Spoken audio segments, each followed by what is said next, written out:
गांव के एक छोटे से घर में रवि नाम का एक लड़का रहता था। वह हमेशा खुद की किस्मत को कोसता रहता था। मेरे पास पैसा नहीं है, मेरे पास बड़े सपने देखने का कोई हक नहीं है, मेरी जिंदगी कभी नहीं बदलेगी। यही सोचते सोचते वह बड़ा हुआ, लेकिन उसकी जिंदगी में कुछ भी अच्छा नहीं हो रहा था। सोच का असर। रवि की सोच हमेशा नकारात्मक रहती थी, इसलिए वह कभी किसी नए अवसर को पकड़ ही नहीं पाता। अगर उसे कोई कहता कि तुम ये काम कर सकते हो, तो वह तुरंत जवाब देता, मेरे बस की बात नहीं है।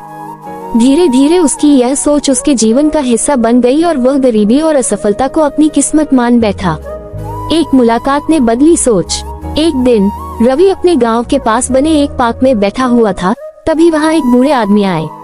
उन्होंने रवि के चेहरे पर उदासी देखी और पूछा, बेटा क्या हुआ, इतने मायूस क्यों हो? रवि ने अपनी पूरी कहानी उन्हें बता दी, गरीबी, असफलता और किस्मत का रोना। वह बुजुर्ग हंसते हुए बोले, बेटा एक कहानी सुनाऊं? रवि ने सर हिलाया। बुजुर्ग ने कहा, एक जंगल में दो भाई रहते थे। एक ने सोचा कि जंगल में कुछ भी नहीं है, मैं यहाँ भूखा मर जाऊंगा।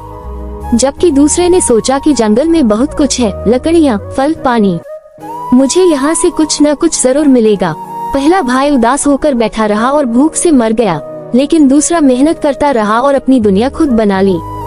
सोच बदली तो जिंदगी बदल गई। रवि की जिंदगी में बदलाव। रवि को उस बूढ़े आदमी की बातों ने झकझोर दिया। उसने सोचा, अगर मैं यही सोचता रहूं कि मेरी जिंदगी नहीं बदल सकती, तो ये कभी नहीं बदलेगी। लेकिन अगर मैं अपने हालात सुधारने के बारे में सोचूं और मेहनत करूं, तो शायद मेरा भविष्य बदल सकता है। उस दिन के बाद से रवि ने नकारात्मक सोच को छोड़ दिया और हर काम को पूरी मेहनत और विश्वास के साथ करना शुरू कर दिया।